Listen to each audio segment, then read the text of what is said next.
जळातील, थळातील आणि गगनातील सर्व दृश्य अदृश्य प्राण्यांचे कल्याण मित्र महाकारुणिक तथागत भगवान बुद्ध आणि त्यांच्या धम्मपथावर आरूढ असलेला अरहंत भिक्खू संघ,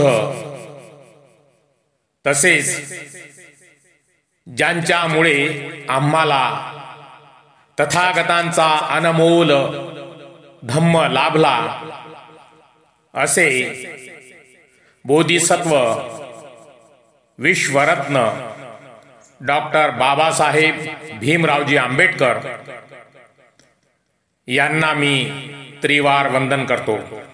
धम्म देशनेमध्ये उपस्थित असलेले सर्व धम्म उपासक, धम्म उपासिका, धम्म बालक, धम्म बालिका, तसेच श्रवण करीत असलेले सर्व आदरणीय श्रद्धावान श्रोतागण सर्वांसाठी मी माझी मंगलमैत्री प्रदान करतो. आजच्या धम्मदेशनेमध्ये माणसाच्या मनामध्ये कधी कधी भीती का निर्माण होते या विषयाला अनुसरून संबोधन करणार आहोत. भीती अनेक प्रकारची असते. अनेक गोष्टीबद्दल भीती असू शकते. मग ती कोणी सोबत असो की कोणी सोबत नसो. कोणी सोबत नसले तर जास्त भीती वाटते एकटेपणाची, आणि कोणी सोबत असले तर त्याची सुद्धा भीती वाटते की माझ्यासोबत ही व्यक्ती कुठल्या प्रकारचे वाईट कृत्य तर करणार नाही, कधी मैत्रीमध्ये धोका तर देणार नाही, मैत्रीमध्ये दगा तर देणार नाही. अनेक प्रकारची भीती वाटते. कधी कधी आम्ही कुठला व्यवहार करतो त्या व्यवहारामध्ये सुद्धा काही विस्कळीतपणा झाला तर भीती मनामध्ये वाटते. कधी कधी रात्रीचे स्वप्न जे असते, वाईट स्वप्न मनुष्याला भीती निर्माण करते. त्या स्वप्नांमध्ये घडलेला जो प्रसंग असतो त्या प्रसंगाला अनुसरून विचार करत करत करत मनुष्य अनेक प्रकारचे दुःख, मनामध्ये अनेक प्रकारचे दुःख उत्पन्न होते. अनेक विचारांचा गुंता निर्माण होतो. असे का झाले, तसे का झाले, असे का नाही झाले, असे झाले असते तर, तसे झाले असते तर, अनेक प्रश्न मनामध्ये आणि अनेक कल्पना मनामध्ये उत्पन्न होतात. भीती ही कल्पनेपोटी ही निर्माण होते. आपल्या चित्तातील कल्पना जशी असेल तशाच प्रकारचे परिणाम मनावरती होतात, आणि तशाच प्रकारचे परिणाम आपल्या मस्तिष्क म्हणजे मेंदूवर सुद्धा होतात. मनुष्य नेहमी विचारांचा गुंता सोबत घेऊन जगत असतो. एखादी गोष्ट घडली म्हणजे तिचा वारंवार वारंवार वारंवार विचार करत असतो, आणि त्या विचारातच भीती उत्पन्न होते. भीती एक प्रकारची नसते, अनेक प्रकारची भीती असते. कुठले काम केले ती भीती, कसे होईल, काय होईल, याचे परिणाम काय असतील. कधी कधी तर काही काम न करता मनाच्या कल्पनेतच भीती उत्पन्न होते की असे होईल का, की तसे होईल का, तसे झाले तर मग काय होईल. अनेक प्रकारचे विचार मनामध्ये असतात. भीती ही आपल्या चित्तात उत्पन्न होते. ज्याचे चित्त अशुद्ध असते त्या व्यक्तीच्या मनामध्ये भीती जास्त असते. आपल्या चित्ताची शुद्धी जर झाली तर मात्र भीती उत्पन्न होत नाही. प्रश्नच उरत नाही, भीती राहणार कशी? चित्त शुद्ध आहे. अशुद्ध चित्तामध्ये भीती थैमान घालते. शुद्ध चित्तामध्ये मात्र भीतीला कुठल्याही प्रकारचा ठाव मिळत नाही. स्वप्न, अनेक प्रकारचे स्वप्न पडतात. त्या स्वप्नांमध्ये अनेक प्रकारचे प्राणी येतात, हिंस्र प्राणी येतात. साप असतो, नदी असते, श्वान असतो, अनेक प्रकारचे हिंस्र पशु, अनेक प्रकारचे मारपीट, डाकू, अनेक प्रकारचे स्वप्नाचे वेगवेगळे परिणाम मेंदूवर परिणाम करतात. रात्री झोपताना आपले चित्त अशुद्ध होते आणि त्या अशुद्ध चित्तामध्ये अनेक प्रकारचे विचार थैमान घालतात आणि त्यातूनच मग त्या वाईट स्वप्नाची निर्मिती होते. कधी कधी चित्तामध्ये अनेक प्रकारचा आनंद स्थिर होतो आणि त्या चित्तामध्ये स्थिर झालेला आनंद झोपताना तो तसाच राहतो आणि मग खूप आनंदाचे स्वप्न होतात. स्वप्नामध्ये खूप आनंद बहरतो, खूप आनंदाच्या घटना घडतात आणि ज्या घटना घडतात त्या घटना मनाला सुख देऊन जातात. पण ते असे का घडले, असे घडले तर ते खरे का नाही, खरंच असे होईल का? अनेक प्रकारचे जे मनामध्ये तरंग येतात, ते तरंग कधी कधी भीती उत्पन्न करतात. कधी कधी खूप पैशाचा, धनाचा साठा सापडतो, खूप धन प्राप्त होते आणि त्या धनामुळे आनंदी होतो. आणि हे स्वप्न आहे हे जेव्हा कळते सकाळी उठल्यावर, तर तो खूप दुःखी होतो.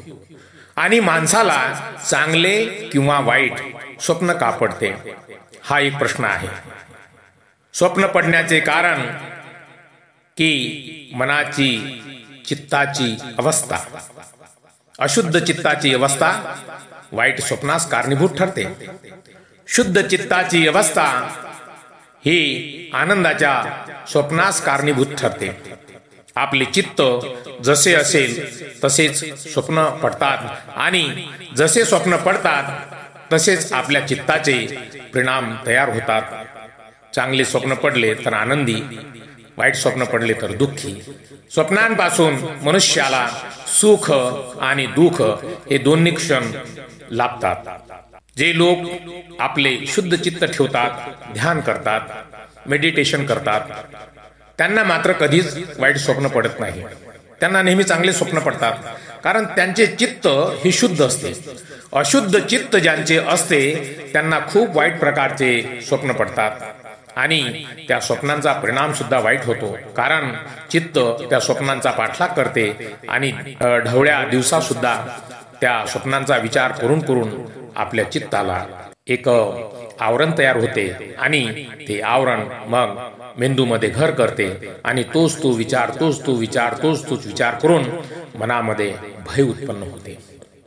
कधी कधी आम्ही काही करत नाही, आमच्या हातून कधी काही घडत सुद्धा नाही, तरी पण आमच्या मनामध्ये भीती निर्माण होते. आता ही भीती निर्माण होण्याचे कारण काय आहे? ही सुद्धा एक चित्ताची अवस्था आहे. भय आपल्या चित्तातून उत्पन्न होते, आनंद आपल्या चित्तातून उत्पन्न होतो, उत्साह आपल्या मनातल्या चित्तातून उत्पन्न होतो.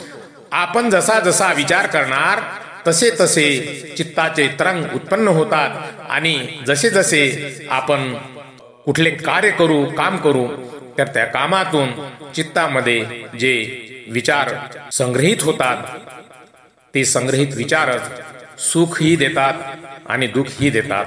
म्हणून कुठलेही कर्म करताना याचे परिणाम काय असतील याचा विचार आपण केला पाहिजे.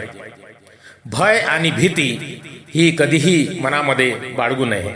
आपण नेहमी आपले काम प्रामाणिक केले, इमानदारीने केले आणि आपले चित्त नेहमी शुद्ध ठेवले, ध्यान साधना केली, तर मात्र मनातली भीती नष्ट होते.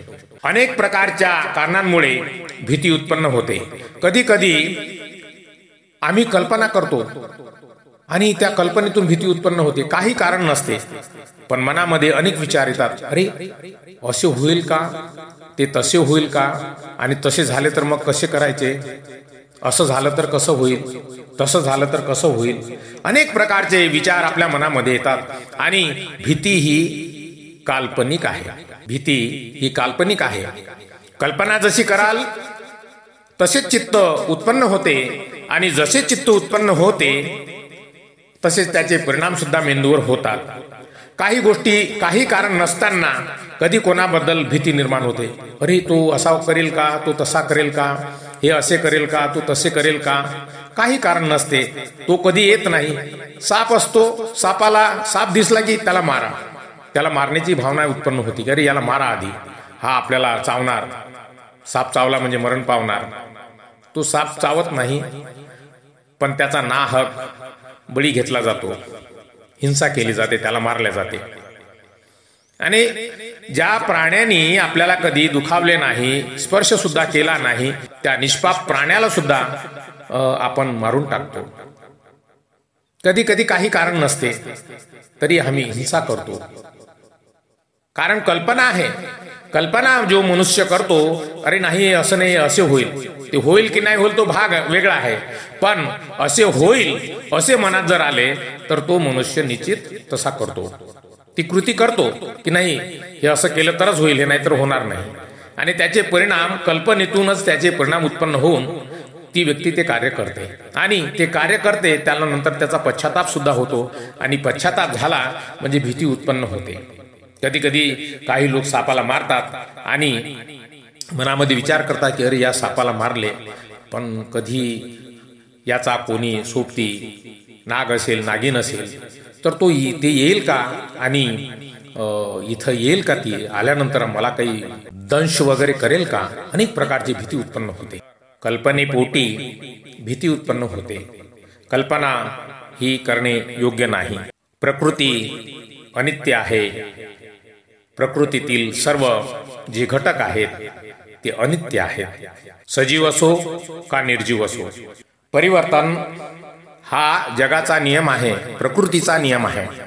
परिवर्तन मग ते सजीवामध्येही होते आणि निर्जीवामध्येही होते.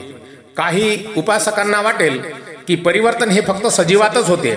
जसे की एक बाळाला जन्म देणे, ते लहानचे मोठे होणे, नंतर त्याचे लग्न होणे, तो म्हातारा होणे, त्याचा मृत्यू होणे, हे परिवर्तन केवळ माणसाच्या मनुष्याच्या जीवनातच नाही, सृष्टीतील निर्जीव घटकामध्येही परिवर्तन होते. समजा एखादे निर्जीव लाकूड असेल, लाकडाला तर जीव नाही, सुकलेले वाळलेले लाकूड आहे, पण ते लाकूड काही कालांतराने घटत जाऊन सडते, म्हणजे त्याच्यामध्ये सुद्धा परिवर्तन होते. दगड आहे, दगडाला सुद्धा हवामानाचा परिणाम होऊन तो दगड सुद्धा काही कालांतराने घटत जातो. जल आहे, जल सुद्धा घटते, वाढते, मोठे होते, लहान होते. अनेक प्रकारचे जे निर्जीव घटक सुद्धा आहेत त्यांच्यामध्ये सुद्धा परिवर्तन होते. तथागतांनी म्हणूनच म्हटले आहे की परिवर्तन हा सृष्टीचा नियम आहे. परिवर्तन होत असते. आपणही आपल्यामध्ये परिवर्तन केले पाहिजे. कधी कधी एकटेपणा माणसाला भीती निर्माण करतो. घरामध्ये एकटे असतो, अनेक प्रकारच्या कल्पना करून भीती वाटते. कधी कधी घरातला दिवा विझतो तर त्या अंधारामध्ये सुद्धा अनेक प्रकारचे कल्पना मनामध्ये येते, अनेक प्रकारची भीती उत्पन्न होते. काही लोकांना तर भूत प्रेत याबद्दल जास्त भीती वाटते. भूत आहे, प्रेत आहे, अनेक प्रकारचे विचार करून, भूताबद्दल कल्पना करून मनामध्ये भीती उत्पन्न होते. अशा वेळी भूत प्रेत आणि अनेक प्रकारची कल्पना मनुष्याला आजाराकडे सुद्धा वळवते. कल्पना करणे आणि वास्तविकता असणे यामध्ये अंतर आहे. कल्पना आणि वास्तविकता, वास्तविकतेमध्ये माणसाला भीती निर्माण होत नाही, कल्पनेपोटीच भीती निर्माण होते. तेव्हा कुठल्याही प्रकारची कल्पना करू नये आणि वास्तविकतेचे जीवन जगण्याचा प्रयत्न करावा. वास्तविकता, प्रामाणिकपणा माणसाजवळ जर असला तर भीती वाटण्याचे काही कारण नाही. माणसाने भीतीपोटी अनेक आपले चांगले ज्या काही गोष्टी आहेत त्या चांगल्या गोष्टींना सुद्धा त्यागले आहे. भीतीपोटी अनेक प्रकारचे नुकसान होते. भीतीपोटी शरीरावर सुद्धा परिणाम होतो, आरोग्यावर परिणाम होतो. तेव्हा कधीही कुठल्या गोष्टीची भीती न बाळगता सत्य स्वरूप काय आहे याची जाणीव करून घेणे गरजेचे असते. कधी कधी मनुष्याला छंद जोपासताना सुद्धा भीती उत्पन्न होते, भय उत्पन्न होते. माणसाच्या काही सवयी अशा असतात की त्या सवयीमुळे सुद्धा भीती उत्पन्न होते. त्यात आळस सुद्धा आहे. आळसामुळे सुद्धा भीती उत्पन्न होते. कार्य वेळेवर होत नाही आणि कार्य वेळेवर झाले नाही म्हणजे भविष्यासाठी भीती उत्पन्न होते. भीती उत्पन्न होण्याचे कारण अज्ञान सुद्धा आहे. माणसाने कुठल्याही गोष्टीबद्दल काहीही न जाणून घेता जर विचारच करत राहिला तर मात्र भीती उत्पन्न होते. जागृत बुद्धीने जर आपण विचार केला तर भीती कधीच मनामध्ये निर्माण होणार नाही. आपल्या कामावर प्रामाणिकपणे लक्ष देणे म्हणजे भीती उरणार नाही. आपल्या कामामध्ये काही कमी असेल, आपल्या कर्मामध्ये कमी असेल, आपल्या हातून काही अकुशल कर्म जर घडत असतील तर मात्र भीती निश्चित उत्पन्न होईल. आपल्या हातून जर आपण खूप चांगले कर्म केले तर मात्र भीती कधीच निर्माण होणार नाही. आणि कधी कधी माणसाची जी सवय असते ती सवय माणसाला भीतीला कारणीभूत ठरते. जे कार्य करायचे नाही पण त्याला ती सवय असते तो ते करत असतो आणि त्या सवयीपोटी अनंत प्रकारच्या घटना घडतात, अनंत प्रकारचे नुकसान होते आणि त्या नुकसानीमध्ये मग भय उत्पन्न होते. तेव्हा कुठल्याही प्रकारचा छंद जोपासत असताना त्याचे भविष्यातील परिणाम माणसाला समजणे गरजेचे आहे. जे लोक जे कुशल कर्म करतात ते त्यांना माहिती असते की भविष्यामध्ये याचे परिणाम काय आहेत. ज्ञानी लोक कधीच अकुशल कर्म करत नाही.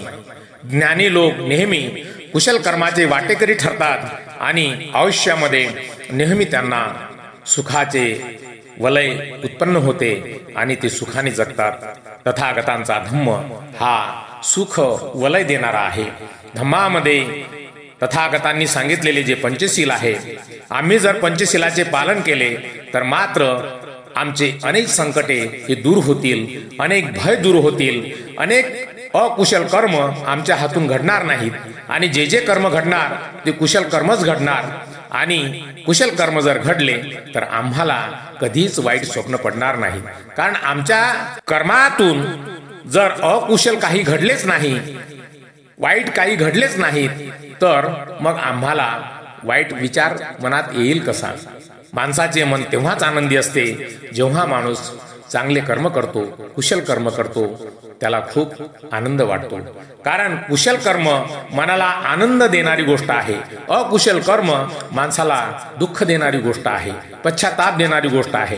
कुशल कर्म केले तर माणसाला चालता बोलता त्याला नेहमी वाटते की नाही मी चांगले काम केले. कुणाला मदत करणे, कुणाला दान करणे, अनेक प्रकारचे जे कर्म आहेत, कुशल कर्मामुळे माणसाला कुठलीही चिंता वाटत नाही, कुठलेही भय वाटत नाही. तो निर्भय बनत जातो आणि निर्भय बनणे म्हणजे धैर्यवान बनणे, बलवान बनणे आणि कुठल्याही पद्धतीची भीती मनात कधीच येत नाही. तेव्हा मनुष्याने प्रत्येक कर्म करताना त्याचा भविष्यातील परिणामाचा विचार करावा आणि नेहमी कुशल कर्म करावे. म्हणजे कुठल्याही प्रकारची भीती राहणार नाही, कुठल्याही प्रकारचा वादविवाद होणार नाही, कुठल्याही प्रकारचे संकट माणसावरती येणार नाही. तेव्हा नेहमी कुशल कर्म करावे व जी भीती मनामध्ये आहे त्या भीतीला दूर करावे. तथागतांच्या धम्मामध्ये सर्व चांगल्या गोष्टी आहेत. नेहमी बोधिसत्व डॉक्टर बाबासाहेब आंबेडकर यांनी लिहिलेला भगवान बुद्ध आणि त्यांचा धम्म याचे वाचन करावे. त्यामध्ये अनेक गोष्टी, सर्वच गोष्टी, अनेक काय सर्वच गोष्टी चांगल्या आहेत. प्रत्येक गोष्ट बाबासाहेबांनी त्या ग्रंथामध्ये मनुष्याच्या हिताची लिहिलेली आहे. तथागतांच्या जीवनातील प्रत्येक प्रसंगाचे लेखन या ग्रंथामध्ये आहे. हा ग्रंथ अनमोल आहे. ज्यांनी भगवान बुद्ध आणि त्यांचा धम्म याचे पठन केले त्या व्यक्तीला अनंत कुशल कर्माचा लाभ झालेला आहे. कारण त्यामध्ये प्रत्येक गोष्ट धम्माबद्दल लिहिलेली आहे. बाबासाहेबांनी खूप सूक्ष्म दृष्टीने या ग्रंथाचे लेखन केलेले आहे. हा ग्रंथ श्रवणीय आहे. सर्वांनी तो श्रवण करण्यासारखा आहे. सर्वांनी त्याचे वाचन करावे. धम्मामध्ये ज्या ज्या गोष्टी आहेत त्या सर्व बाबासाहेबांनी सूक्ष्म दृष्टीने त्यामध्ये लिहिलेले आहेत. संपूर्ण तथागतांचे जीवनचरित्र एकाच ग्रंथामध्ये समावलेले आहे आणि त्या ग्रंथामध्ये तथागतांच्या जीवनातील प्रत्येक क्षण बाबासाहेबांनी लिहून ठेवलेला आहे. अनमोल या ग्रंथाचे वाचन प्रत्येकाने करावे. हे ग्रंथ वाचन करून मनुष्याला निश्चित धम्माचा पथ काय आहे हे प्राप्त होते. परमपूजनीय बोधिसत्व डॉक्टर बाबासाहेब आंबेडकर यांच्यामुळेच आम्हाला तथागतांचा अनमोल धम्म लाभलेला आहे. धम्माची प्राप्ती कुणालाही होऊ शकत नाही. धम्माची प्राप्ती होणे एक खूप मोठी गोष्ट आहे. धम्माची प्राप्ती झालेल्या व्यक्तीने जर धम्मपथावर आरूढ होऊन तो जीवनपथ चालायला लागला तर मात्र त्या व्यक्तीचे सर्व दुःख नष्ट होते आणि त्याच्या जीवनातील सर्व दुःख नष्ट होऊन त्याला सुख आणि सुख प्राप्त होते. आजच्या या धम्मदेशनेमध्ये भीतीबद्दल जे सांगितले तर सर्वांनी मनातील भीती काढून तथागतांच्या धम्मपदाचे आणि भगवान बुद्ध आणि त्यांचा धम्म याचे वाचन करावे. मनातील सर्व शंका कुशंका दूर करून भयभीत न होता निर्भयपणे जीवन जगावे. भवतु सब मंगलं. सर्वांचे मंगल हो. सर्वांचे कल्याण हो. सर्वांना सुख शांती उत्तम स्वास्थ्य आणि दीर्घ आयुष्य प्राप्त हो. जळातील थळातील गगनातील सर्व दृश्य अदृश्य प्राण्यांना तथागतांच्या मंगल मैत्रीची अनुकंपा हो आणि सर्व प्राणी वैररहित होत. ये बुद्ध का शासन है अनमोल, है अनमोल. बुद्धं शरणं गच्छामि.